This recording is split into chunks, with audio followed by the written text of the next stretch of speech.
Bismillahirrahmanirrahim. Assalamualaikum warahmatullahi wabarakatuh. Apa kabar semuanya? Semoga dalam keadaan baik-baik saja ya. Sehat walafiat. Tetap semangat menjalani puasa untuk tahun ini ya. Walaupun sedang puasa, kita tetap harus fokus dalam mengikuti pembelajaran kita dalam setiap hari-hari. Nah, kali ini kita akan belajar tentang bab baru, yaitu bab 9, karena pekan lalu kita sudah melakukan ulangan harian untuk bab 8. Nah, semoga hasilnya memuaskan ya. Kita akan masuk ke bab 9, yaitu mengekspresikan jiwa lewat puisi. Jadi kita akan belajar tentang puisi. Nah, sebelumnya kompetensi dasar dari pembelajaran kita kali ini yaitu mengidentifikasi suasana, tema, dan makna beberapa puisi yang terkandung dalam antologi puisi yang diperdengarkan atau dibaca. Kemudian dari kompetensi dasar itu kita diharapkan setelah mempelajari pembelajaran kali ini, kita diharapkan dapat mengidentifikasi karakteristik puisi secara tepat. Nah, tentu kalian sudah sering mendengar ya puisi itu seperti apa, atau mungkin di sini ada juga yang senang membaca puisi atau menulis puisi. Nah, puisi ini lekat dengan kehidupan sehari-hari kita ketika kita ingin mengungkapkan sesuatu atau ingin mencurahkan isi hati kita dapat menuliskannya dengan bentuk puisi. Nah, puisi ini bisa mewakili apa yang ingin kita sampaikan, seperti itu. Ini ada contoh ya, contoh untuk sebuah puisi. Nah, puisi ini dapat menjadi sebuah media dalam mengungkapkan perasaan atau mengekspresikan perasaan kita. Nah, kita masuk ke bagian A, yaitu mengidentifikasi karakteristik puisi. Nah, kalian tentu tahu ya, puisi itu dibagi menjadi dua, yaitu puisi lama dan juga puisi baru. Untuk puisi lama sendiri, yaitu jenis puisi yang terikat oleh sebagian ketentuan, seperti banyaknya larik setiap bait, banyaknya suku kata pada setiap larik, ataupun pola rimanya. Jadi untuk puisi lama sendiri terikat oleh ketentuan. Kemudian karakteristik dari puisi lama ini yaitu lariknya terdiri atas 8-12 suku kata. Kemudian isinya memiliki sampiran dan isi untuk pantun, kemudian semuanya berisi untuk syair, berisi nasihat untuk gurindam. Nah, rimanya berpola A untuk syair dan gurindam, sedangkan untuk pantun berpola AB. Nah, bait terdiri atas 4 larik, yaitu untuk pantun dan juga syair. Terdiri atas 2 larik untuk gurindam. Nah, jenis dari puisi lama ini ada 3, yaitu pantun, syair, dan juga gurindam. Jadi ketiga jenis ini masuk ke puisi lama. Nah, untuk pantun. Nah, ada beberapa ketentuan dalam pembuatan pantun atau isi pantun itu ada beberapa ketentuan. Yang pertama, terdiri atas 4 baris. Jadi, pantun itu dalam satu baitnya itu hanya 4 baris ya. Kemudian tiap baris terdiri atas 8-12 suku kata. Jadi suku katanya itu 8-12. Bagaimana menghitung suku kata? Suku kata itu kan penggalan ya, penggalan dari misal ini contoh. Dari papan terbuat pintu. Dari papan terbuat pintu. Nah, seperti itu. Jadi dihitungnya dengan dipenggal beberapa bagian. Kemudian untuk yang C yaitu 2 baris disebut sampiran dan 2 baris berikutnya disebut isi. Jadi 2 baris sampiran, 2 baris isi. Kemudian pantun mementingkan akhir dengan pola ABAB, bunyi akhir baris pertama sama dengan bunyi akhir baris ketiga, sedangkan baris kedua sama dengan baris keempat. Jadi untuk contoh, baris pertama kan pintu, baris ketiga ilmu, nah, seperti itu. Kemudian, pantun sendiri ada beberapa jenis, yaitu pantun berkait, pantun taliban, dan juga pantun kilat. Nah, kita akan menjelaskan terlebih dahulu pantun berkait. Nah, disebut juga pantun berantai atau seloka.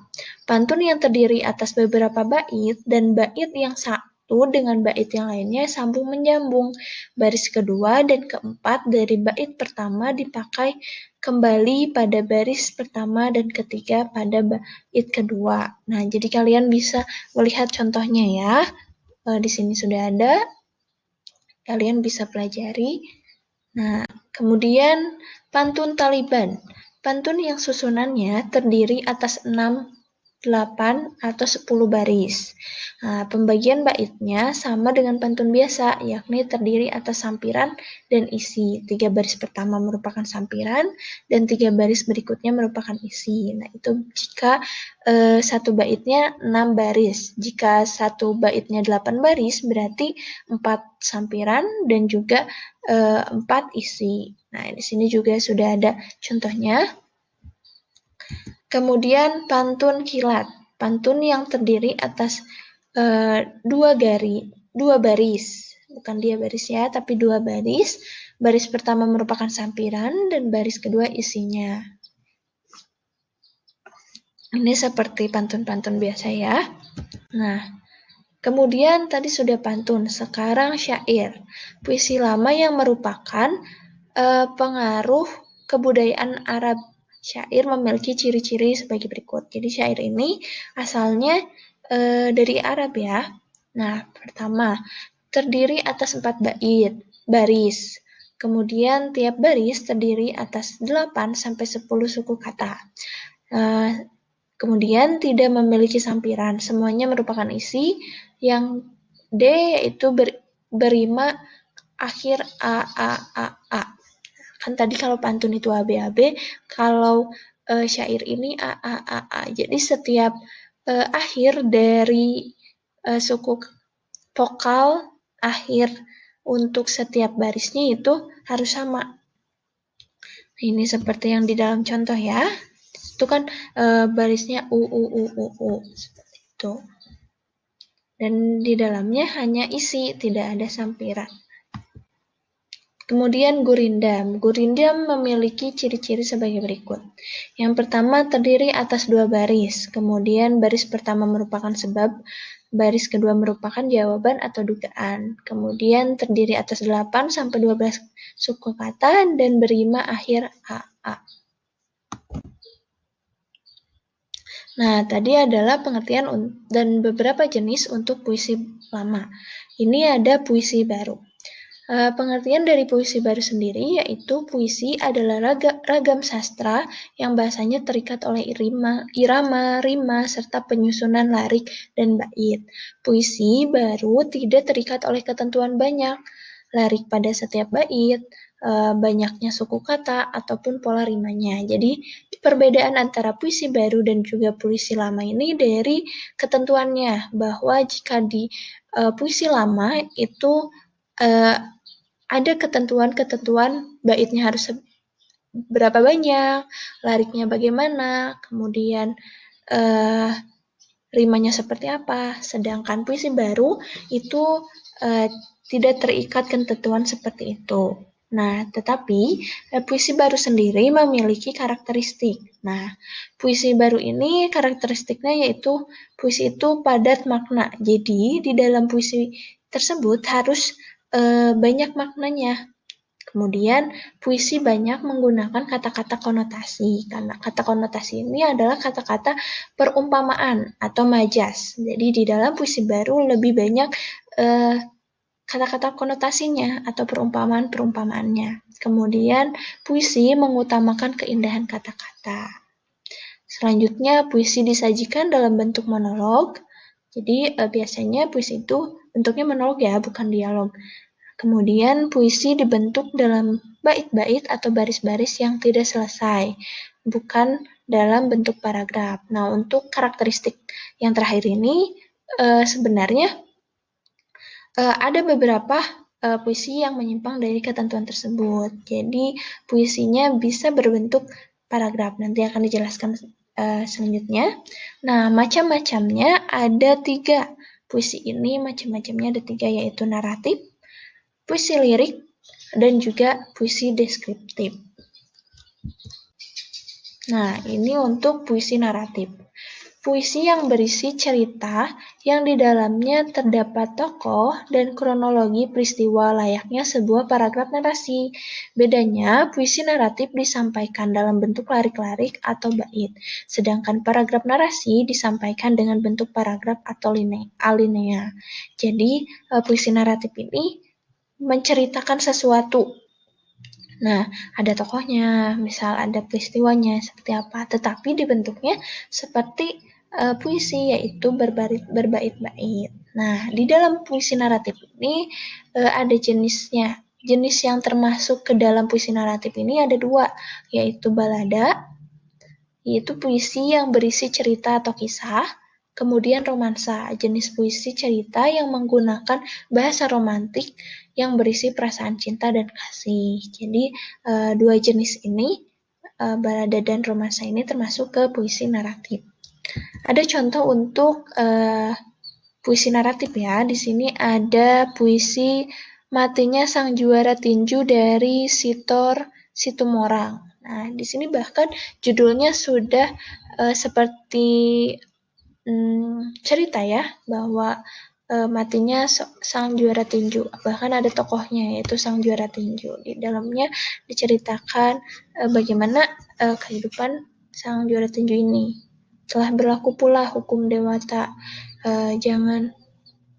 Janganlah diberi nama, dengarlah ceritanya, cerita orang tua-tua, ku sampaikan pada pembaca. Nah, di seluruh negeri terkenal, ia juara yang selalu menang, dan orang mengalah saja mendengar segala ceritanya. Tiada yang berani, tiada yang mau membantah kata-katanya di kedai-kedai. Nah, ini kan contoh bahwa penceritaan puisi ini menceritakan dan ada peristiwanya. Itu berarti masuk ke puisi naratif. Selanjutnya puisi lirik. Dalam puisi lirik, penyair mengungkapkan aku lirik atau gagasan pribadinya. Ia tidak bercerita tetapi ditulis dalam bentuk larik-larik atau baris-baris. Jadi untuk puisi lirik ini seperti mengungkapkan apa yang ada, perasaan apa yang tengah dirasakan oleh penyairnya. Jadi biasanya puisi lirik ini menggunakan aku ya. Jadi aku, liriknya itu mewakili dirinya. Nah, puisi lirik ini ada jenis-jenisnya. Jadi jenis-jenis ini termasuk ke dalam puisi lirik, yaitu elegi, ode, dan juga serenada. Nah, elegi itu puisi yang mengungkapkan perasaan duka. Jadi, jika kalian menemukan puisi-puisi yang di dalamnya itu mengandung kesedihan-kesedihan, nah itu masuknya ke puisi elegi. Nah, kemudian ada ode, puisi yang berisi sanjungan terhadap seseorang atau suatu hal atau suatu keadaan. Itu termasuk ke dalam ode. Kemudian ada serenada, sajak percintaan yang dapat dinyanyikan. Kata serenada sendiri berarti nyanyian yang tepat dinyanyikan di waktu senja. Jadi untuk serenada ini sajak percintaan tetapi dapat dinyanyikan. Seperti itu. Mungkin lirik-lirik lagu juga bisa termasuk ke serenada ya. Nah, ini ada contoh dari puisi A'agim, Cermin Diri. Nah, tatkala ku datangi sebuah cermin, tampak sesosok wajah yang telah kukenal dan sangat sering kulihat. Namun aneh, sesungguhnya aku belum mengenal siapa yang kulihat. Tatkala ku tatap wajah, hatiku bertanya, apakah wajah ini yang kelak akan bercahaya, bersinar di surga sana, ataukah wajah ini yang akan hangus, legam di neraka jahanam. Nah, ini kan berarti pengungkapan perasaan oleh penyair tersebut, mengungkapkan bagaimana ketakutan atau kesedihan yang muncul ketika dia merasakan apakah kelak ia akan bercahaya bersinar di surga atau wajah ini yang akan hangus legam di neraka jahanam. Jadi pengungkapan bahwa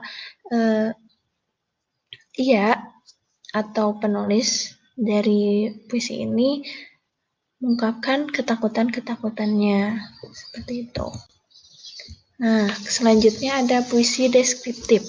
Dalam jenis puisi ini, penyair bertindak sebagai pemberi kesan terhadap keadaan atau peristiwa, benda atau suasana yang dipandang menarik perhatian. Nah, sudah jelas ya bahwa di dalam namanya saja deskriptif berarti mengungkapkan atau menggambarkan suatu keadaan, peristiwa atau benda.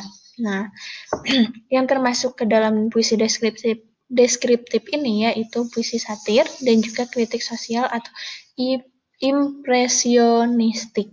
Nah, untuk satir sendiri yaitu puisi yang mengungkapkan perasaan ketidakpuasan penyair terhadap suatu keadaan, tetapi dengan cara menyindir atau menyatakan keadaan sebaliknya. Nah, satir sendiri kan lebih ke mengkritik tetapi tidak langsung.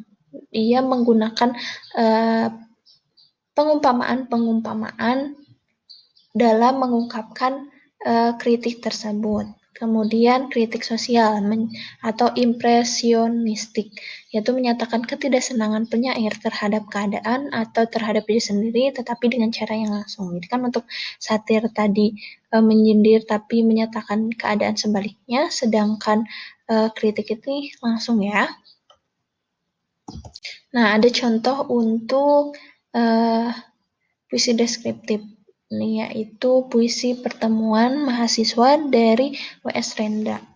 Matahari terbit pagi ini, mencium bau kencing orok di kaki langit, melihat kali coklat menjalar ke lautan, dan mendengar dengung lebah di dalam hutan.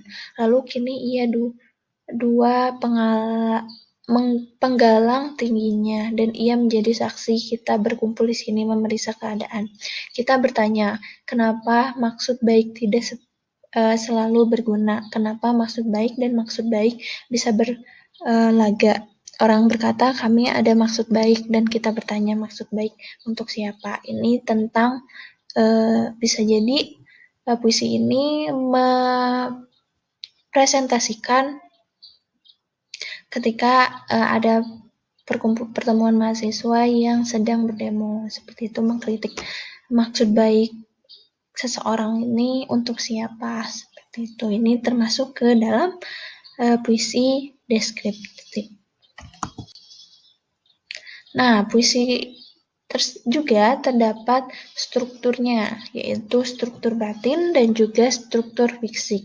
Untuk struktur batin sendiri ada 4, yaitu tema, perasaan, nada, dan amanat. Nah, maksud dari struktur batin ini adalah yang terkandung di dalam makna puisi tersebut. Sedangkan untuk struktur fisik yang dapat kita lihat dari luar puisi tersebut. Nah, untuk struktur fisik ini ada 6, yaitu diksi, penggunaan majas, kata konkret, rima dan irama, pengimajian, dan juga tipografi. Nah, Struktur batin untuk tema. Tema yaitu pokok persoalan yang disampaikan pengarang dalam puisinya. Tema sebuah puisi dapat disampaikan secara langsung maupun tidak langsung. Makna puisi dapat ditemukan setelah membaca dan menafsirkannya. Jadi tema ini apa yang ingin disampaikan oleh pengarang di dalam puisinya. Kemudian ada rasa. Rasa adalah sikap penyair terhadap pokok permasalahan yang terdapat dalam puisinya. Pengungkapan tema dan rasa erat kaitannya dengan latar belakang sosial dan psikologi penyair. Misalnya latar belakang pendidikan, agama, dan lain-lain. Jadi rasa yang muncul di dalam sebuah puisi tersebut berkaitan dengan latar belakang penyair tersebut, seperti bagaimana latar belakang sosial dari penyair tersebut, psikologi penyair tersebut, seperti itu akan muncul. Ketika kita tahu, maka kita akan muncul rasa tersebut.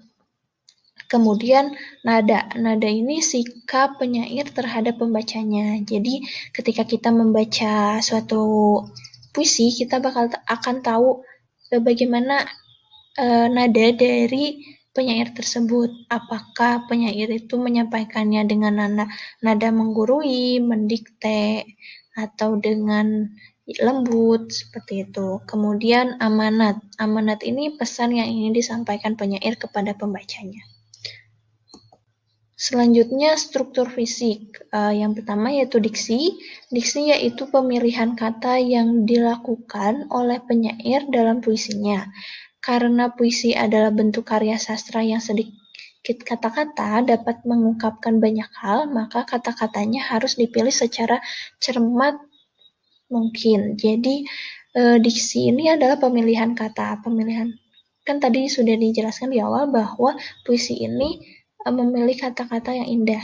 Jadi kita harus bagaimana sedemikian rupa mencari kata-kata yang cocok untuk puisi tersebut sehingga makna yang muncul ketika pembaca membaca puisi tersebut itu bisa beragam seperti itu dengan pengumpamaan atau majas. Kemudian ada kata konkret. Nah, kata konkret yaitu kata yang dapat ditangkap dengan indera yang memungkinkan munculnya imaji. Kata-kata ini berhubungan dengan kiasan atau lambang. Nah, jadi kata konkret ini contohnya itu seperti jika ada di dalam puisi. Daun itu melambai-lambai diterbangkan angin. Nah, itu kan imajinasi kita muncul bahwa daun tersebut bergerak-gerak disapu oleh angin. Nah, kata-kata konkret itu kayak seperti itu ya. Jadi melambai-lambai atau menari. Daun-daun itu menari diterpa angin. Berarti kan tidak secara harfiah bahwa daun tersebut menari, tetapi bergoyang-goyang seperti itu. Nah, itu kan memunculkan imajinasi kita. Nah, kata-kata ini berhubungan dengan kiasan atau lambang. Kiasan atau lambang itu seperti majas-majas ya. Kemudian imaji, yaitu kata atau susunan kata-kata yang dapat mengungkapkan pengalaman indrawi seperti penglihatan, pendengaran, dan perasaan. Imaji dapat dibagi menjadi 3, yaitu imaji suara atau auditif, kemudian imaji penglihatan yaitu visual, dan imaji raba atau sentuh, imaji taktil. Nah, imaji dapat mengakibatkan pembaca seakan-akan melihat, mendengar, dan merasakan seperti apa yang dialami penyair. Kemudian ada gaya bahasa, yaitu penggunaan bahasa yang dapat menghidupkan atau meningkatkan efek dan menimbulkan konotasi tertentu. Bahasa figuratif menyebabkan puisi menjadi prismatis, artinya memancarkan banyak makna atau kaya akan makna. Jadi gaya bahasa itu seperti majas yang hiperbola, personifikasi, Seperti itu. Kemudian tipografi. Itu teknik penulisan dalam puisi. Tipografi merupakan aspek bentuk visual yang berupa tata hubungan, susunan baris, dan ukiran bentuk yang dipergunakan untuk mendapatkan kesan menarik agar indah dipandang. Tujuan tipografi dalam puisi adalah untuk keindahan indrawi dan untuk mendukung pengedepanan makna, rasa, dan suasana puisi. Jadi, tipografi ini seperti penulisan puisinya seperti apa ya. Kemudian rima atau irama, itu persamaan bunyi pada puisi baik di awal, tengah, dan akhir baris puisi. Seperti itu. Nanti kita akan jelaskan kembali ya, bagaimana sih struktur batin dan juga struktur fisik beserta dengan contoh-contohnya. Nah, insya Allah minggu depan kita akan melanjutkan materi untuk puisi ini. Jadi untuk hari ini cukup sekian materinya. Semoga apa yang kita pelajari dapat bermanfaat untuk kita semua. Jika ada yang ingin ditanyakan, silahkan langsung tanyakan pada Ustazah. Tetap semangat menjalani puasanya dan juga mengikuti pembelajarannya. Sekian, wassalamualaikum warahmatullahi wabarakatuh.